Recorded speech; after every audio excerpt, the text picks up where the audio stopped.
화평케 하는 자는 복이 있나니 라는 제목으로 하나님 말씀을 상고하겠습니다.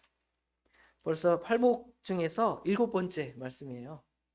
이렇게 수요일마다 이 말씀을 받으면서 복이 넘쳤는지 모르겠습니다. 이 말씀대로 우리가 순종해서 복을 받았는지 아니면 늘 이 말씀을 따라서 찔림만 받는지 좀 돌아보면서 이 말씀대로 살아갔으면 좋겠습니다. 네, 세상은 지금 온통 전쟁으로 시끄럽죠. 먼 이국 땅에서의 전쟁이지만 우리도 다 영향을 받습니다. 기름값이 많이 올라갔어요. 처음 와서 1월 달쯤에는 한 1,700원, 800원 이렇게 했는데 지금 한 2,000원 가까이 되니까 기름을 한 5만 원만 넣어도 됐는데 한 6만 원, 7만 원 이렇게 듣더라고요. 이게 다 우리 삶에 이런 전쟁이 영향을 받습니다.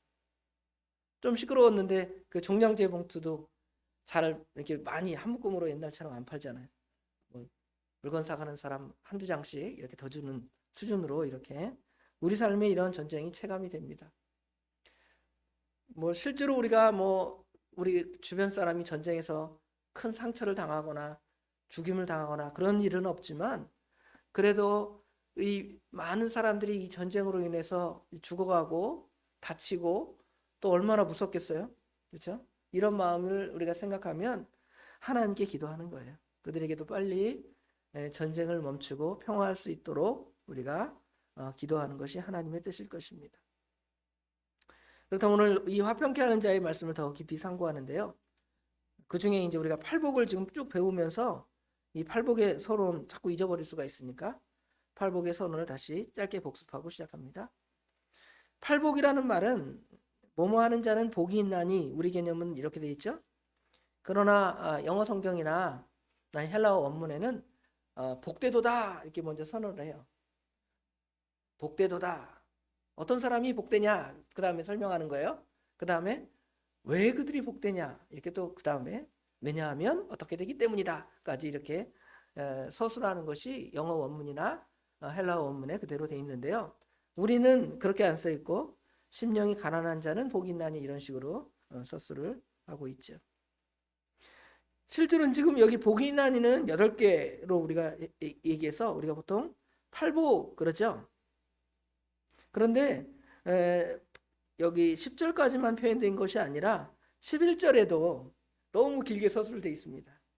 나로 말미암아 너희를 욕하고 박해하고 거짓으로 너희를 거스려 모든 악한 말을 할 때 너희에게 복이 있나니 그래서 혹시 팔복이 아니라 구복인가 이럴 수도 있는데 서양의 신학자들은 이걸 팔복이라고 말하지 않는데요.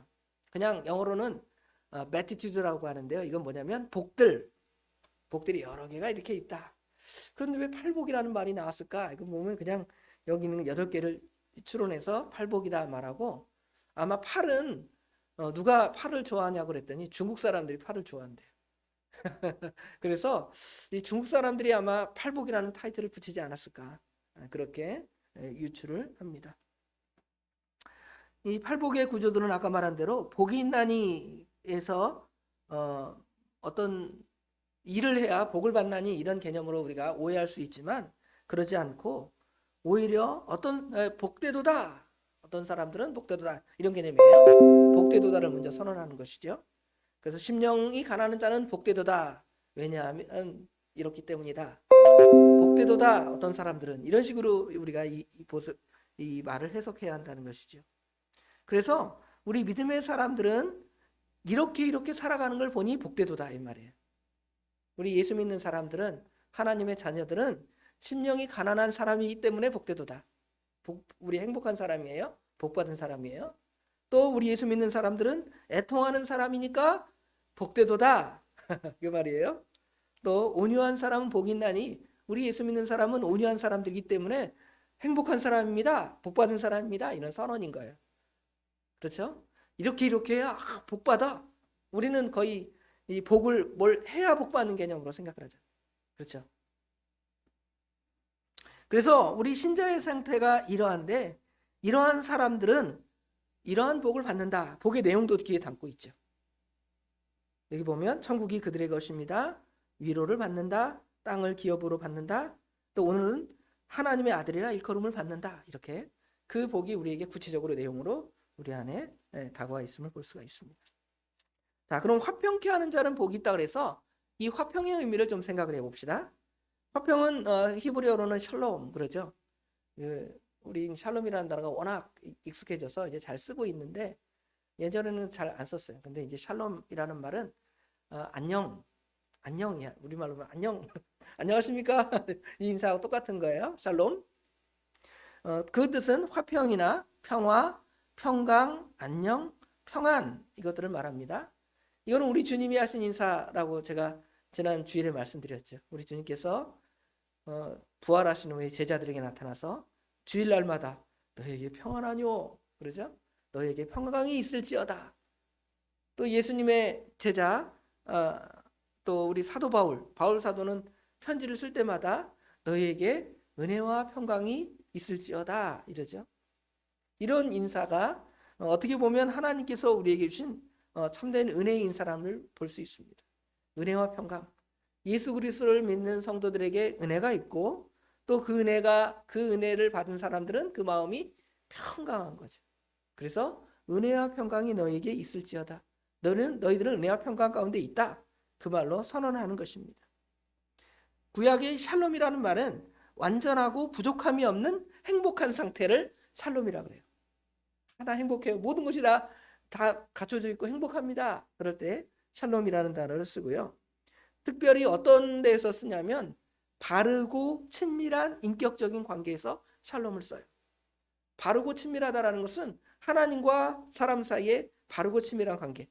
하나님이 처음에 사람을 창조할 때 그런 존재로 우리 인간을 창조했잖아요. 그렇죠? 그 다음에 사람과 사람 사이에도 서로 탐이 없이 서로 원수가 되지 않고 서로 소통하는 완벽한 친밀한 인격적인 관계, 이것을 우리가 샬롬이라는 단어로 씁니다. 어떤 신학자는 이 팔복을 강해하면서 화평케 하는 자를 뭘로 설명을 했냐면 그 담을 허무는 자라고 설명을 했어요. 우리 그 에베소서 2장에 보면 우리 예수님께서 막힌 담을 하셨다 그랬잖아요. 성전의 그 휘장, 성소와 지성소를 가르는 그 휘장을 우리 주님의 십자가로 갈라서 하나님과 우리가 막힌 담을 헐어서 하나님과 우리가 교제할 수 있는 상태.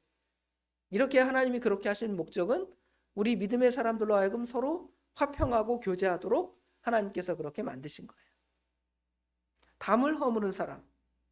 그래서 성경의 평강은 인간이 죄로 말미암아 상실된 하나님과의 그 관계의 단절. 죄라는 것은 하나님과 우리와 단절되게 하는 거예요. 예배의 시간 가운데서도 우리가 은혜를 받지 못하고 혹시 죄스러운 생각을 한다. 누구를 미워하면서 하나님께 예배를 드린다. 악한 마음으로 하나님께 예배를 드린다. 그러면 그 죄 때문에 그 예배에 은혜를 받을 수가 없는 이유는 뭐냐면 그냥 그 예배 가운데 하나님과 우리의 그 교통, 예배라는 것은 우리가 하나님을 만나는 건데요. 우리가 죄가 있으니까 하나님을 못 만나는 거예요. 그러니까 예배에도 은혜를 못 받는 거죠. 그러나 죄가 없으면 하나님께, 그러니까 먼저 나와서 하나님께 죄를 회개하는 것이죠. 하나님, 예배 시간 전에 나와서 우리가 회개 기도를 먼저 하자. 하나님, 제가 지난 며칠 3일 동안 삶을 돌아보니까 부족하고 연약한 부분 많이 있었습니다. 고백합니다. 하나님 용서해 주세요. 그러면 하나님께서 그러고 와서 예배를 드리려고 그래? 나가! 그러지 않아요. 그래, 잘 왔다. 내가 너에게 평강을 준다. 은혜를 준다. 그 예배의 은혜를 받는 거예요. 말씀의 은혜를 받고 예배의 은혜를 받고 목사의 설교가 부족해도 은혜를 받는 거예요. 그리고 이제 돌아갈 때는 기쁨으로 돌아가는 거예요. 그게 바로 예배이고 하나님과의 만남인데 우리가 아담의 죄로 말미암아서 하나님과 우리가 담이 막혀 있단 말이에요. 하나님과 교통이 안 되는데 예수 그리스도를 통하여 예수 그리스도의 십자가를 통하여 그 담이 허물어져서 하나님과 우리가 이제 교통할 수 있는 관계가 된 게 화평이라는 것이죠. 화평. 우리 주님께서 친히 대제사장이 되시고 화목제물이 되셔서 십자가에 죽기까지 우리로 하여금 화목을 이루시고 또 우리로 하여금 화목하는 직책을 우리에게 주셨다 그랬죠. 고린도후서 5장 17절에 보면 우리로 하여금 하나님과 화목케 하는 직책을 너에게 주셨다고 말씀하고 있습니다. 자, 그러면 이제 화평케 하는 자는 어떤 사람인가? 서두에 말씀했던 바와 같이 세상에는 불화와 전쟁이 끊이지 않습니다. 뭐 국가 간의 전쟁뿐만 아니라 가정에서도 전쟁이 있죠. 아이들과 전쟁, 우리 애들 전쟁. 해, 안 해, 해, 안 해. 분쟁하죠. 아내와도 그럴 수도 있어요. 그렇죠? 남편과 그럴 수도 있고. 국가 안에서도 그렇고요. 교회 안에서도 그렇습니다. 교회 안에서도 서로 마음이 안 통할 수 있습니다. 그런데 그 분쟁의 원인을 좀 생각을 해보면 아마 대부분 자기중심적이기 때문에 그래요.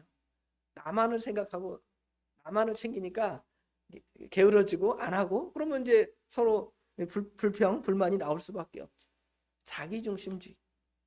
결국은 이 자기중심적인 사고를 버리지 않으면 이 분쟁은 끊이지 않습니다. 그런데 성경에 보면 말세가 되면 더 서로 자기를 사랑한다 그랬잖아요. 자기만을 사랑하는 사람이 더 많아져. 그러니까 전쟁이 많이 일어나면 말세가 돼서 이렇게 전쟁이 더 많이 일어나고 더 큰 일이 일어나는구나. 그런 말세가 되면 우리가 무서워 공포에 떠는 것이 아니라 이제는 우리는 행복한 거예요. 왜 행복하냐면 주님을 만날 수가 있으니까. 주님을 만날 행복이 우리 가운데 있고 두려워라는 것이 아니라 요한계시록 읽을 때 예전에 우리 광주 기도원에서 이병규 목사님이 요한계시록을 막 강의를 해요. 황충이 나오고 뭐가 나오고 3분의 1이 불타고 그러면 무서운 거예요. 근데 지금 생각해보니까 무서울 게 없는 거야. 왜 그러냐면 그 일이 일어나면 우리 주님의 때가 가까워오고 혹시 그런 해를 당한다 할지라도 우리는 주님 앞에 가니까 좋은 건데 우리는 주님 앞에 갈 생각은 안 하고 이 세상이 너무 좋은데 그 전쟁 때문에 다 뺏기면 어떡하지? 죽으면 어떡하지? 그러니까 마음속에 무슨 마음이 드는 거예요? 두려운 마음이 들고 그런 일이 일어나면 어떡하지? 말세랬잖아. 무서워. 그런 게 아니라 오히려 주님을 소망하고 주님을 대망하고 우리 주님께서 오시는구나. 이렇게 믿음으로 이겨나가라고 그 말씀을 준 건데 우리는 그것들은 별로 바라보지 않고 당장 나타난 현실 3분의 1이 뭐 화를 당하고 3분의 1이 화를 당하고 또 3분의 1이 화를 당하고 무서워. 그렇죠. 그것만 우리가 초점이 맞춰 있죠. 진짜 화평케 하는 일은 무슨 일을 하는 거냐면 하나님과 기도하고 하나님과 교통하는 것입니다. 우리가 지난주에 우리 부르심을 받은 목적이 무엇이냐? 하나 되기 위해서 부르심을 받았다 그랬는데 그것과 똑같아요. 중생한 사람은 화평케 하라고 부르신 겁니다. 하나님과 화평했으니까 사람과 사람으로 불화하도록 어느 누구도 불화하도록 하나님께서 우리를 부르신 것이 아닙니다. 그리스도 안에 있는 하나님의 은혜는 우리로 하여금 화평케 하는 자를 만들어줍니다. 은혜는 원한과 분노와 복수심에 가득 찬 우리를 온유하고 화평한 자로 만드는 거예요. 얼마나 큰 은혜인지 모르겠습니다. 평화의 왕이신 우리 예수님께서는 예루살렘에 입성하실 때 무엇을 타고 입성하셨습니까? 네, 나귀를 타고 입성하셨죠. 세상 왕들 같으면 백마를 타고 하얀 말 신천지 이만희 문선명 사진 같은 데 보면 이렇게 흰말 타고 딱 자기가 올라타 있어요. 자기가 예수래요. 예수님이었으면 자기가 뭘 타고 있어야 돼요? 나귀를 타고 있어야죠. 예수님 나귀 타고 입성했는데 자기는 백마 타고 입성하면서 자기가 예수님보다 더 높다니 얼마나 좀 우스꽝스러운 걸 수도 있어요. 그렇죠? 예수님은 평화의 왕으로 화평의 왕으로 우리에게 오셨습니다. 그런데 우리가 입으로는 주를 따르면서 화평을 만들지 않고 시기와 질투와 탐욕과 욕심과 특별히 자기중심, 제일 문제는 이기주의예요. 저도 마찬가지지만 저도 이기주의지만 어떤 사람이 제일 문제냐 하면 결국 이기주의 때문에 서로 싸우고 자기만 생각하니까 싸우는 거예요. 그러지 마시고 자기중심을 버리고 하나님 중심 또 남을 생각하는 마음, 너그러운 마음, 관대한 마음을 가지면 이것이 우리가 화평케 하는 일을 감당해 나갈 수가 있게 되는 것이죠. 자, 어떤 자가 그러면 과연 화평할 수 있는가를 보면 먼저 아까 말한 대로 우리가 이기주의적인 존재라는 걸 알면 하나님께서 그런 우리로 구속함을 받게 하시고 하나님의 자녀 삼아 주신 것은 부르심에 합당하게 살려고 하는 것인데 지난주 말씀의 제목이 뭐였죠? 기억이 안 나요? 성령이 하나 되게 하신 것을 힘써 지키라 그랬잖아요. 결국은 이 일은 우리의 능력으로 안 된다는 걸 먼저 인정을 해야 돼요. 여러분, 세상에서 화평케 하려는 운동들이 많이 일어났습니다. UN, 세계 국제 기구를 만들어서 우리 서로 화평하자. 좀 국제적으로 어떤 전쟁 기구를 만들어서 서로 전쟁하지 않도록 조심하자. 그런데 그거 만들고 나서 전쟁을 했어요. 무슨 전쟁을 했냐면 6.25 전쟁. 1940년대 후반에 그 유엔이 처음 만들어졌는데요. 2차 세계대전 후에. 그리고는 이제 유엔이 만들어졌으면 서로 전쟁하지 않고 서로 화목해야 될 거 아니에요. 그런데 그 군대를 만들어서 어디하고 싸우냐면 미국을 따르는 나라들과 소련을 따르는 나라들과 냉전을 했죠. 상당한 오랫동안 거의 3, 40년을 냉전을 했는데 냉전 후에도 여전히 중국과 소련의 세력과 이렇게 러시아의 힘이 그대로 있고요. 미국을 따르는 세력이 있어서 서로 전쟁하죠. 그렇죠. 결국은 인간의 노력으로 그렇게 수고해도 인간의 수고는 그렇게 많은 연구를 하지만 답이 없어요. 결국은 어떻게 하냐면 하나님께로 돌아가고 예수님의 은혜를 구하는 자만이 화평할 수가 있게 되는 것이죠. 하나님의 이름으로 전쟁하고 십자군 전쟁이나 아니면 이스라엘이 뭐 성전이라 해서 중동 전쟁을 일으키기도 하고 또 누구예요? 그 트럼프 대통령이 막 자기는 막 기독교 편에서 서는 것처럼 사실은 이 전쟁이 종교전이 아니거든요. 자기들이 자원을 서로 차지하려고 욕심부리 그렇죠? 그것 때문에 싸우는 거면서도 말로는 뭐 하나님 섬기는 사람 이름 잡아들고 뭐 교회 이름 잡아들고 이러면서 오히려 복음을 가리우고 하나님 일에 손해를 끼치게 되는 거예요. 그렇죠? 사실은 하나님은 할 수 있으면 어떻게 하라 그랬어요? 평화하라 그랬잖아요. 평화, 화평하는 거. 위장적인 평화라 할지라도 하나님이 다 아시잖아요. 그게 진짜 악으로 서로 평화하는 건지 진짜 평화하는 건지. 진짜 평화한 것이면 하나님 주신 은혜지만 악으로 평화한 것은 하나님이 다 아시니까 악한 자들을 징벌하시고 악한 자들을 하나님께서 이제 책망하시겠죠. 그럼에도 우리 믿음의 사람들은 할 수 있으면 이 불신자라고 하더라도 화평을 할 줄 아는 그런 사람들이 돼야 되는데 결국은 그것은 우리 능력이 아니라 하나님의 능력으로 되는 것이고 하나님의 능력으로 된다라는 것은 성령을 의지하는 성령 하나님을 의지할 수밖에 없어요. 그래서 아까 말한 대로 우리 이 자기에 대한 관점을 바꿔야 됩니다. 자기에 대한 관점은 모든 것이 자기 중심이어야 한다. 내가 주인공이 되고 왜 그러냐면 당신 좀 빠져 있어. 이러면 이게 서운한 거예요. 내가 그 소리 들어봐요. 어떤 일을 하는데 교회에서 무슨 봉사를 하는데 당신 좀 빠져 있으세요. 기분 나쁘죠. 내가 꼭 주인공이 돼야 되고 또 뭐가 돼야 돼요? 내가 그걸 주도해야 되고 내가 빠지면 왜 나를 왕따시키나? 뭐 이런 마음으로 우리가 갖고 있다라면 그것은 결국은 내 중심이 되기 때문에 그것은 화평케 하는 일을 방해하는 거예요. 내가 좀 어떻게 해서 빠질 수도 있어요. 잘못해가지고 실수해서 어떤 사람 챙겨줘야 되는데 그 사람 못 챙겨줄 수 있잖아요. 그럼 나중에 우리가 못 챙겨줘서 미안하다고 그럼 그 얘기 들으면 되는데 그러지 않으면 어떻게 돼요? 그걸 마음속에 생각하는 뭐 때문에 나를 왜 뺐을까?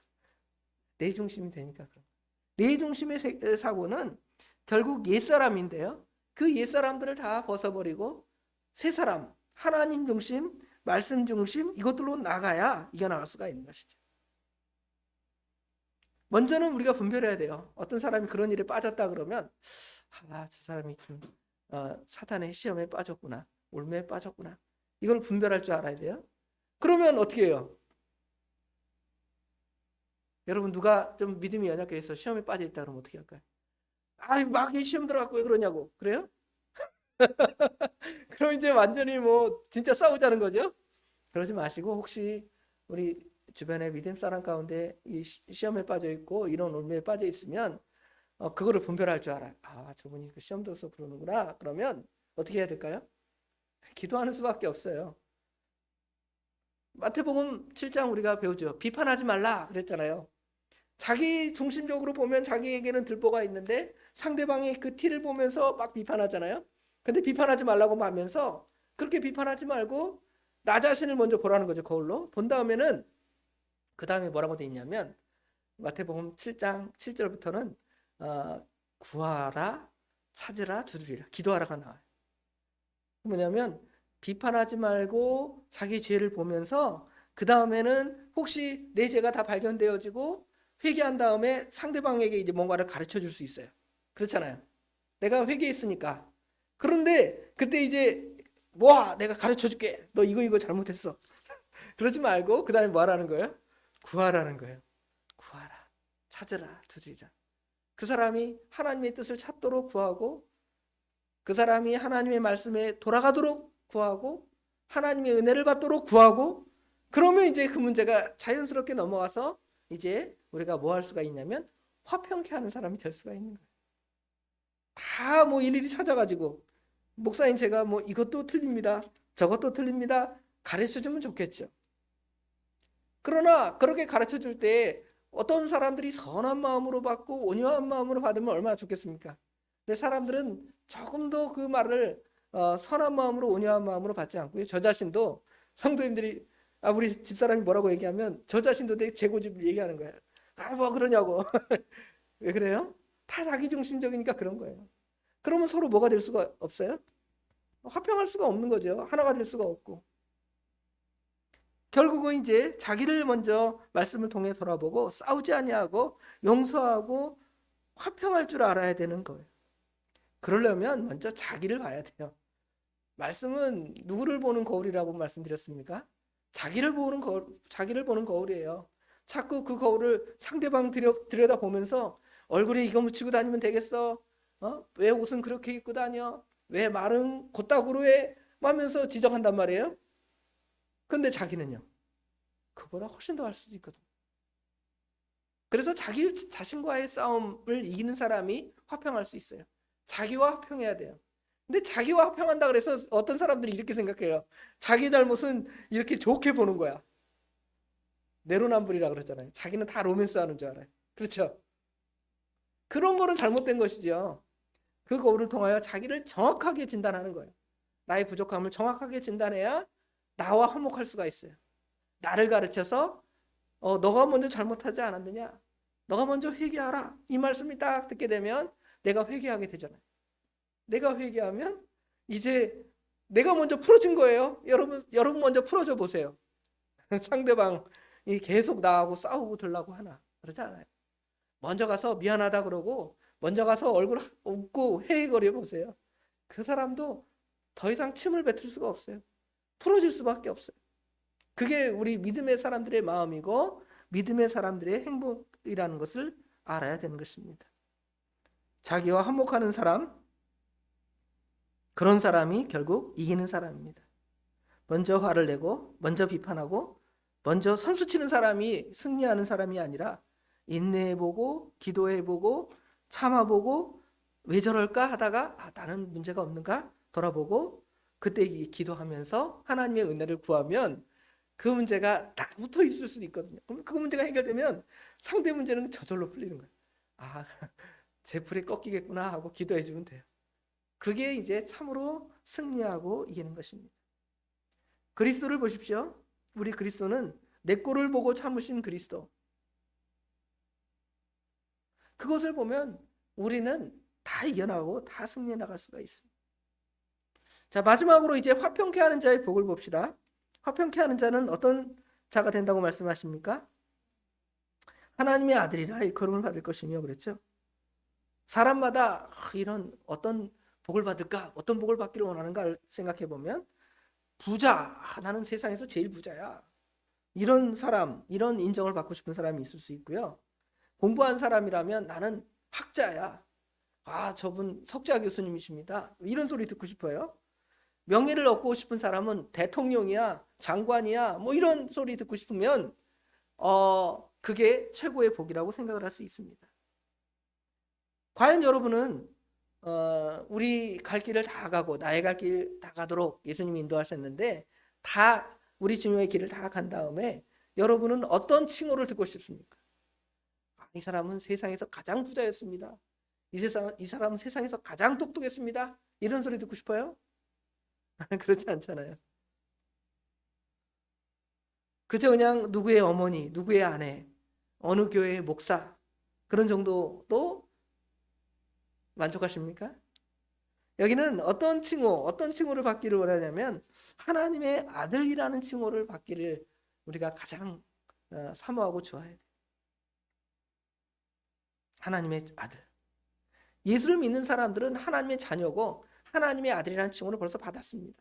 영접하는 자고 그 이름을 믿는 자들에게는 하나님의 자녀가 되는 권세를 주셨으니 그랬잖아요. 여러분 다 하나님의 자녀잖아요. 근데 그 칭호는 별로 안 듣고 싶어요. 다른 칭호는 많이 듣고 싶어 합니다. 우리 동네에서 제일 예쁜 사람, 우리 교회에서 제일 예쁜 권사님, 그죠? 그런데 어떤 칭호는 별로 듣고 싶지 않아요? 하나님의 아들이라는 칭호는 별로 안 듣고 싶어요. 이거는 뭐 따놓은 당상이라 그런지 모르겠는데 그러지 않습니다.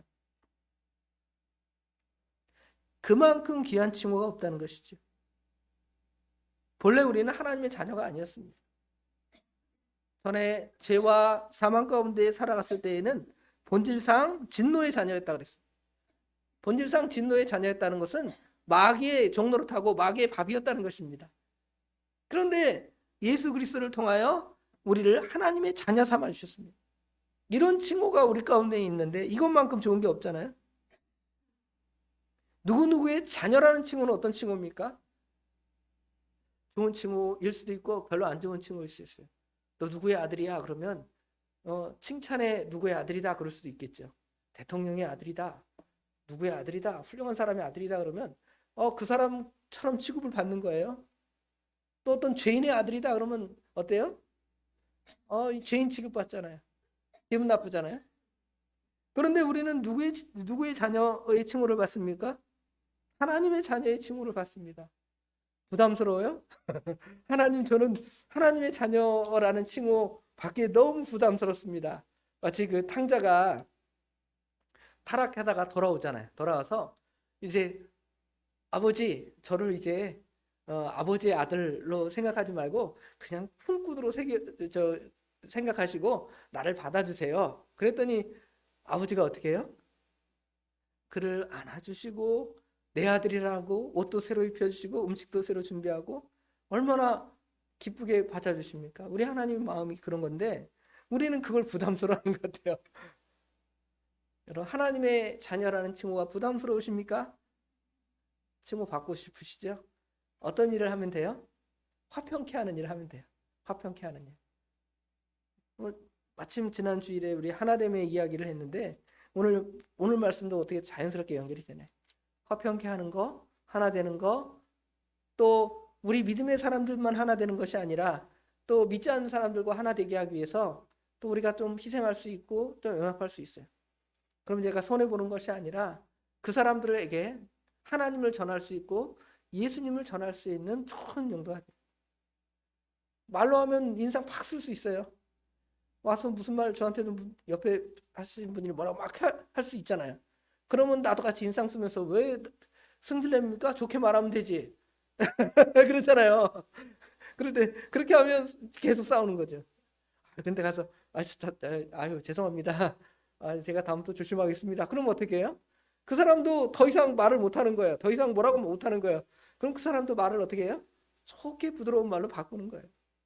그러면 교회 목사가 저렇게 부드러운 사람이구나 하면 교회를 좋게 보는 거예요. 그런데 이 싸납게 반응하는 거죠. 말을 하나 걸면 막 하나에다가 그냥 들이받아버리면 하나님이 그런 분이신 줄 알고 예수 믿는 사람 다 그런 줄 알아요. 그런 죄를 우리가 범하면 안 됩니다. 이거는 복음을 가리우고 하나님의 교회를 망하게 하는 길로 가게. 물론 하나님의 교회는 망하지 않습니다.